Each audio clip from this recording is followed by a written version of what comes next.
नमस्कार दोस्तों, एक बार फिर से स्वागत है आपका हमारे चैनल में, जहां आज हम एक्सप्लेन करने वाले हैं लस्ट स्टोरी 2 मूवी को, जो कि एक एंथोलॉजी मूवी होने वाली है। सबसे पहले मैं आपको एंथोलॉजी का मतलब बता देता हूं। एंथोलॉजी का मतलब होता है किसी फिल्म या वेब सीरीज में एक से ज्यादा स्टोरी का रहना और इन स्टोरी का आपस में कोई भी कनेक्शन ना रहना, उसे एंथोलॉजी कहते हैं। तो ये भी एक एंथोलॉजी मूवी है और इस फिल्म में 4 स्टोरी है और इन स्टोरी का आपस में कोई भी कनेक्शन नहीं है। तो आइए दोस्तों, इस फिल्म को एक्सप्लेन करते हैं। वीडियो अच्छा लगे तो वीडियो को लाइक जरूर कीजिएगा और इसी तरह की वीडियोस पाने के लिए आप हमारे इस चैनल को भी सब्सक्राइब कीजिएगा, ताकि आपको इसी तरह की लेटेस्ट और फ्रेश कंटेंट मिलते रहे। तो फिल्म की पहली कहानी शुरू होती है और हम विजय वर्मा को देख पाते हैं, जो कि अपनी गर्लफ्रेंड से मिलने के लिए शहर जा रहा होता है और बीच रास्ते पर विजय उससे वीडियो कॉल पर बात भी कर रहा होता है। जब वो उससे बात कर रहा होता है तभी अचानक से यहाँ पर उसके बॉस का कॉल आ जाता है, जो कि उसके असल में ससुर जी भी है। और यहाँ पर हमें मालूम चलता है कि दरअसल में विजय उनकी कंपनी का CEO है, लेकिन हाल ही में एक अर्जेंट मीटिंग के कारण उसे वापस जाना होगा। लेकिन यहाँ पर विजय उनसे काफी देर तक झगड़ा करता है कि वो वापस नहीं आ सकता,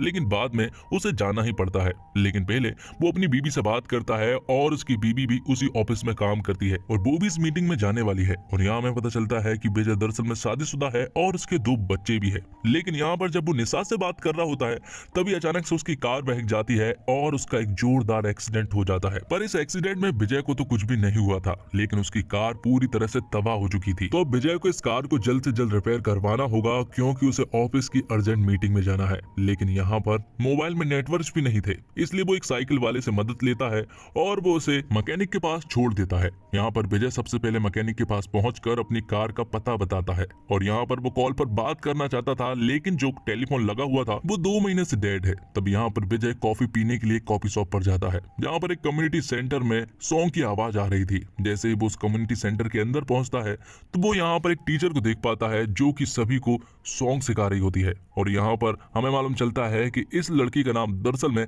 शांति होता है, जो कि सभी को सॉन्ग सिखाने का काम करती है। लेकिन तभी अचानक से वो विजय को इस तरह से देखती है कि मानो वो एक दूसरे को पहले से ही जानते हैं। अब शांति जैसे ही अपना काम खत्म करके घर की तरफ निकलती है तो उसके पीछे पीछे विजय भी आ जाता है। शांति का घर पास में ही था, तो विजय भी उसके पीछे पीछे आ जाता है। वो शांति से कहता है कि तुम मुझे नहीं जानती हो क्या? 10 साल पहले तुम मेरी बीबी हुआ करती थी और मुझे तो ऐसा लगा था कि तुम इस दुनिया में ही नहीं रही। लेकिन यहाँ पर शांति उसे अनदेखा करने की कोशिश करती है और घर के अंदर जाने लगती है। लेकिन विजय उसे किसी तरह से रोकने की कोशिश करता है और इसी चक्कर में विजय के हाथ में जो कॉफी थी वो शांति के ऊपर गिर जाती है। यहाँ पर विजय उससे माफी मांगता है, लेकिन तभी यहाँ पर एक समीर नाम का पुलिस इंस्पेक्टर आ जाता है।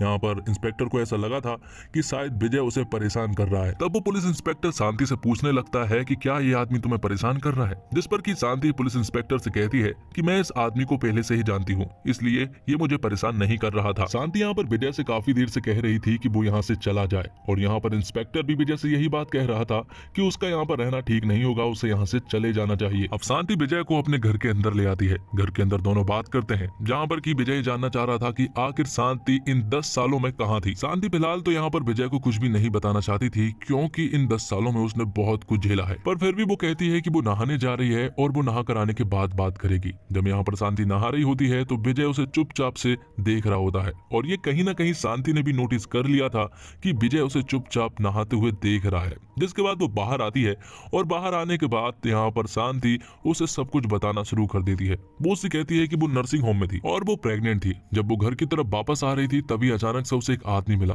जो कि एक पता पूछ रहा था और वहीं पर एक कार भी खड़ी हुई थी और उसकी पत्नी जो है वो प्रेग्नेंट थी। तो इसलिए उसे ऐसा लगा कि मुझे इनकी हेल्प करनी चाहिए, लेकिन ये सिर्फ एक ट्रैप था जो कि उसे किडनैप करने का था। अचानक से उन लोगों ने उसे किडनैप करने की कोशिश की और इसी झड़प में शांति वहां से भाग गई थी और यहाँ पर आ गई। तब से उसका वहां से कोई भी कांटेक्ट नहीं था। तब विजय यहाँ पर शांति से कहता है कि तुमने मुझसे कांटेक्ट करने की कोशिश क्यों नहीं की? लेकिन शांति उससे कहती है कि मुझे बहुत ज्यादा डर लग गया था और वो किसी को भी इन सब के बारे में नहीं बताना चाहती थी। और इसी के साथ विजय और शांति की नजदीकियां बढ़ जाती है। लेकिन यहाँ पर शांति दूर जाकर फिर से विजय से बात करना शुरू करती है। शांति यहाँ पर विजय से पूछती है कि आखिर इन 10 सालों में उसने क्या किया, जिस पर कि विजय उसे बताता है कि उसने अनीता से शादी कर ली, जो कि उनकी क्लासमेट थी और उसके 2 बच्चे भी है। शांति उसे कहती है कि लेकिन तुम तो कुछ करते ही नहीं थे, जिस पर कि विजय उसे कहता है कि अब मैं उस कंपनी का CEO हूँ। शांति यहाँ पर विजय को ये भी बताती है कि उस समय भी अनीता तुम्हें पसंद किया करती थी और कभी कभी तो मुझे अनीता से जलन भी हुआ करती थी।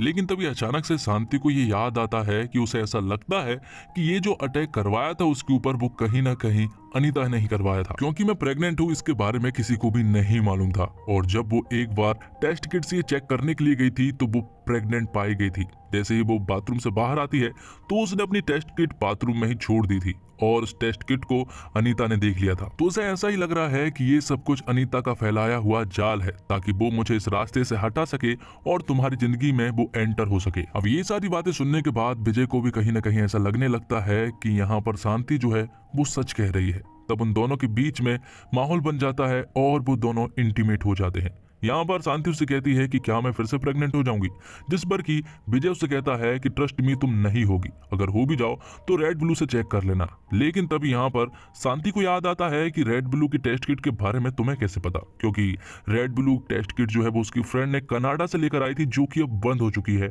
और उसके बारे में उसने किसी को भी नहीं बताया था। तब शांति को यहाँ पर सब कुछ समझ में आ जाता है कि जो अटैक उसके ऊपर हुआ था वो अनीता ने नहीं बल्कि यहाँ पर विजय ने करवाया था ताकि वो कंपनी का सीईओ बन सके, जो कि उसका हमेशा से सपना रहा था। तो अब यहाँ पर विजय पूरी तरह से पकड़ा जाता है और विजय के पास कोई और रास्ता ना होने के कारण यहाँ पर वो एक तकिए से शांति का मुंह दबा देता है और बेरहमी से शांति की जान ले लेता है, क्योंकि विजय के पास कोई और रास्ता नहीं था। अब यहाँ से विजय बाहर निकलना चाह रहा था। जैसे ही वो बाहर जाने लगता है तभी गेट पर हम उसी पुलिस इंस्पेक्टर को देख पाते हैं जो कि शांति के घर के जस्ट बाहर खड़ा हुआ था। लेकिन उसे ऐसा लगता है कि शायद शांति घर पर नहीं है, इसलिए वो वापस जाने लगता है। लेकिन तभी अचानक से विजय के हाथों गलती से एक प्लेट टूट जाती है जिसकी आवाज बाहर पुलिस इंस्पेक्टर ने सुन ली थी। तब वो यहाँ पर एक डुप्लीकेट चाबी का यूज करता है और यहाँ के दरवाजे को खोलना शुरू कर देता है।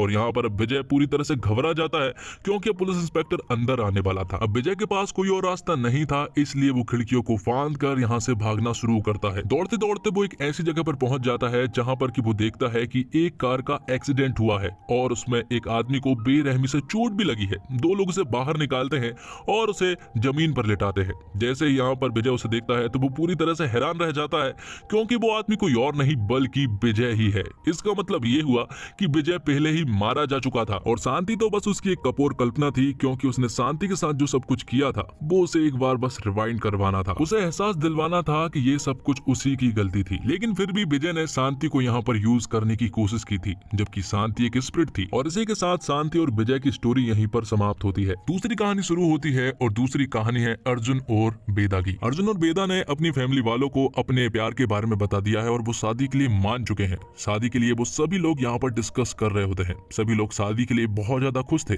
और यहाँ पर बेदा और अर्जुन के जो पिता होते हैं वो दोनों भी अब दोस्त बन चुके हैं। सभी लोग इस शादी के बारे में बात कर रहे थे। तभी यहाँ पर बेदा की नानी बोल पड़ती है कि क्या तुम दोनों ने सेक्स किया है। और ये बात सुनने के बाद तो सभी लोग पूरी तरह से हैरान रह जाते हैं। सभी लोग पूरी तरह से साइलेंट हो जाते हैं। उन्हें समझ नहीं आ रहा था कि आखिर दादी क्या बोल रही है। ये सुनने के बाद अर्जुन और बेदा बाहर चले जाते हैं और दादी की बातों को सुनकर खूब हंसते हैं। यहाँ पर दादी उनसे कहती है कि एक गाड़ी लेने से पहले हम टेस्ट ड्राइव करते हैं, तो फिर अपने लाइफ पार्टनर को चुनने से पहले हम उसकी टेस्ट ड्राइव क्यों नहीं कर सकते। पता भी तो होना चाहिए कि सामने वाला हमसे कंफर्टेबल है भी या नहीं। ये भी हो सकता है कि सामने वाला एलिजिबल ही ना हो। मैं ये नहीं कह रही हूँ कि हमारे लड़के या फिर हमारी लड़की में कोई प्रॉब्लम है। दरअसल ये बात तो दोनों की फैमिली और दोनों के दिमाग में ये बात चलनी चाहिए कि हम दोनों एक दूसरे से कंफर्टेबल है भी या नहीं। ये दादी ने बहुत ही सीरियस मुद्दा उठाया था, लेकिन घर के सभी सदस्य पूरी तरह से एम्बैरसिंग फील करते हैं और यहाँ पर दादी को यहाँ से उठकर जाना पड़ता है। रात को यहाँ पर दादी के पास बेदा आती है और बेदा दादी से बात करना शुरू करती है। वो उनसे कहती है कि आप तो बहुत ही ज्यादा ओपन माइंडेड हैं,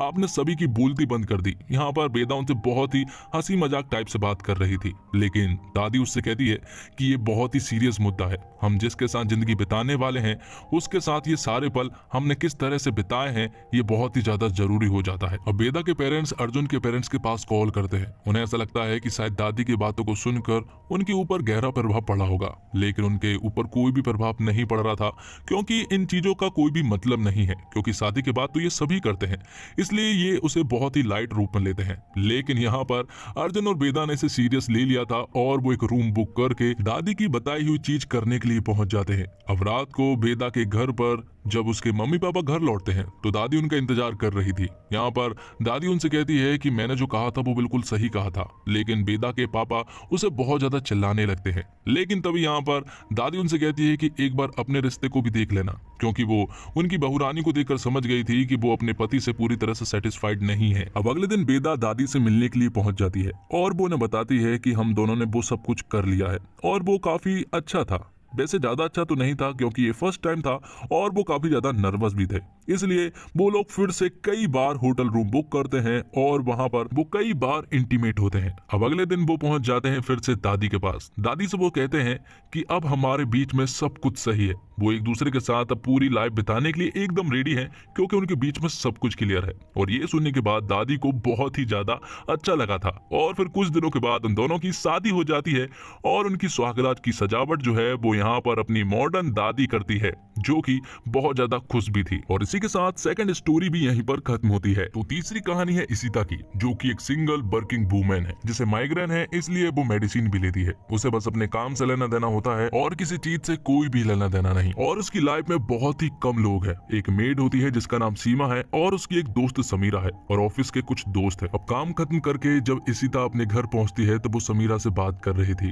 और जब जैसे ही वो अपने घर का दरवाजा खोलती है तो वो यहाँ पर देखती है सीमा दीदी को किसी आदमी के साथ इंटीमेट होते हुए। ये सब कुछ देखकर इशिता पूरी तरह से हैरान रह जाती है कि आखिर उसके घर में ये सब कुछ क्या हो रहा है। यहाँ पर वो पूरी तरह से हैरान थी, लेकिन उनके देखने से पहले ही इशिता घर के बाहर चली जाती है और यहाँ पर बाहर वो समीरा को बताती है कि सीमा दीदी यहाँ पर किसी आदमी के साथ इंटीमेट हो रही थी। वो यहाँ पर जो भी हुआ था वो सब कुछ समीरा को बता देती है। थोड़ी देर के बाद यहाँ पर वो आदमी बाहर निकलता है जो कि किसी ऑफिस में काम करता है और सीमा दीदी भी लिफ्ट के द्वारा नीचे चली जाती है और यहाँ से सीधा अपने घर चली जाती है। ये भी सब कुछ भी हुआ वो सब कुछ 3 बजे के आसपास हुआ था। अब हैरान होते हुए इशिता घर के अंदर आती है और वो उस बेड को देखती है जिस बेड पर अभी सब कुछ हुआ था। वो यहाँ पर पूरी तरह से फ्रस्ट्रेट थी। अब अगले दिन के सीन में हम देखते हैं इशिता को जो कि सीमा दीदी को घूर कर देख रही थी, लेकिन इशिता ने सीमा से यहाँ पर कुछ भी नहीं कहा था कि कल उसने उनको सब कुछ करता हुआ देख लिया था। यहाँ पर उसने सीमा से जिक्र भी नहीं कहा था, लेकिन उसकी बातों में थोड़ी झिझक तो थी।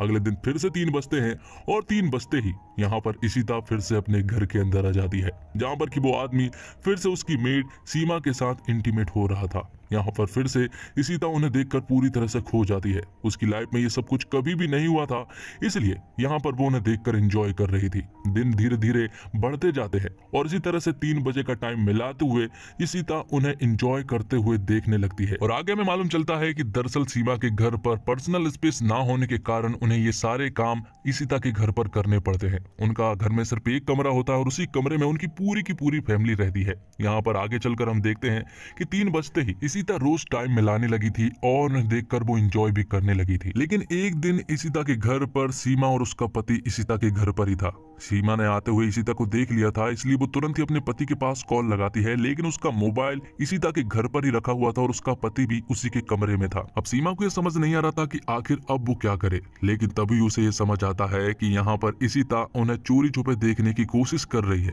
इसलिए उसने यहाँ पर कुछ भी नहीं कहा था। वो यहाँ पर अपना एक कोना पकड़ लेती है और यहाँ पर सीमा ने इशिता को पूरी तरह से देख लिया था कि आईने में वो उन्हें ये सब कुछ करता हुआ देख रही है।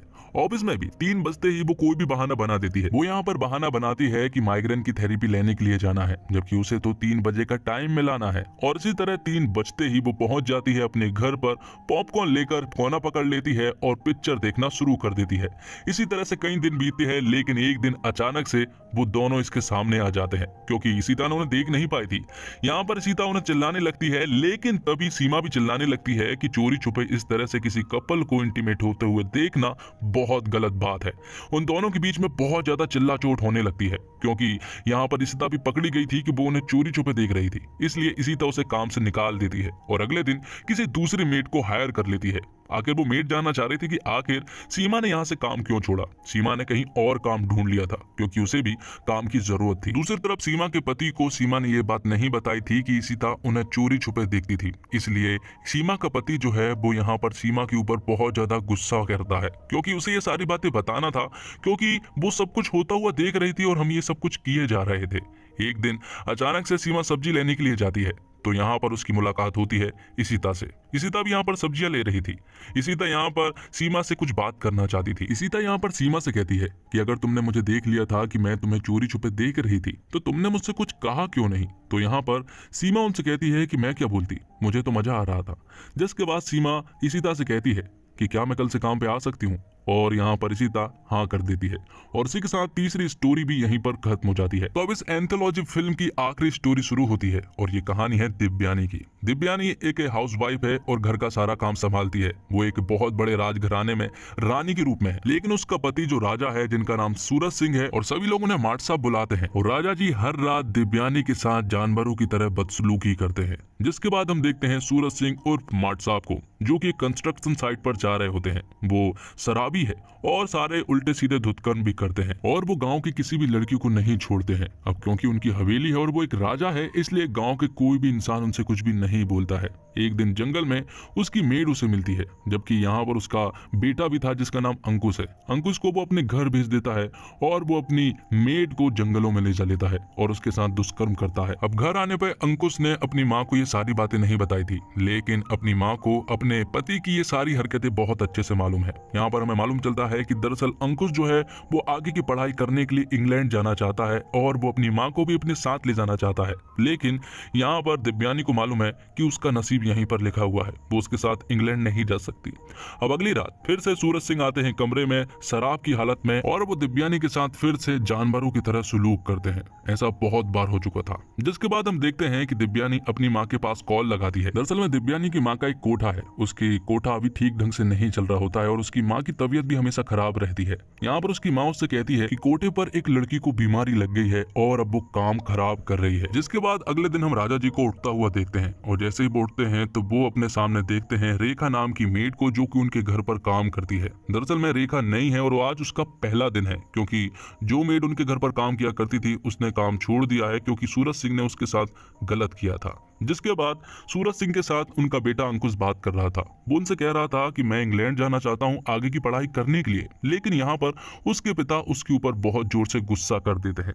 अब आगे हम देखते हैं कि सूरज सिंह फिर से रात को शराब के नशे में घर पहुंचते हैं, लेकिन नशा इतना ज्यादा था कि वो दूसरे कमरे में अपने आप गिर पड़कर सो जाते हैं। और ये देखकर यहाँ पर दिव्यानी को काफी अच्छा लगता है, क्योंकि पहली बार दिव्यानी कई दिनों के बाद चैन की नींद सोई थी। आगे हम देखते हैं कि राजा जी जो है वो अगले कमरे में पड़े हुए थे नशे की हालत में। सुबह उन्हें रेखा उठाती है, रेखा उन्हें उठाती है, लेकिन तभी राजा जी उनका हाथ पकड़ लेते हैं, लेकिन रेखा हाथ झटक कर यहाँ से भाग जाती है। लेकिन यहाँ पर अब राजा जी के इरादे बिल्कुल भी नेक नहीं लग रहे थे। वो यहाँ पर रेखा से अपने पैर दबाते हैं और उनकी नीयत फिसलने लगी थी। वो रेखा के साथ उल्टी सीधी हरकतें करने लगते हैं, लेकिन तभी यहाँ पर उनका बेटा अंकुश आ जाता है, जो कि कोई उन्हें बुलाने के लिए आया था। इसलिए वो उनसे मिलने के लिए चले जाते हैं और अंकुश यहाँ पर बहुत ज्यादा शर्मिंदा हो रहा था, इसलिए वो अपनी माँ के पास जाता है और उनसे कहता है कि मैं बहुत पढ़ाई करूंगा और इंग्लैंड जाकर ही रहूंगा। अब रात का सीन दिखाया जाता है जब दिव्यानी सो रही थी और बाजू वाले कमरे से इंटीमेट होने की किसी की आवाज आ रही थी।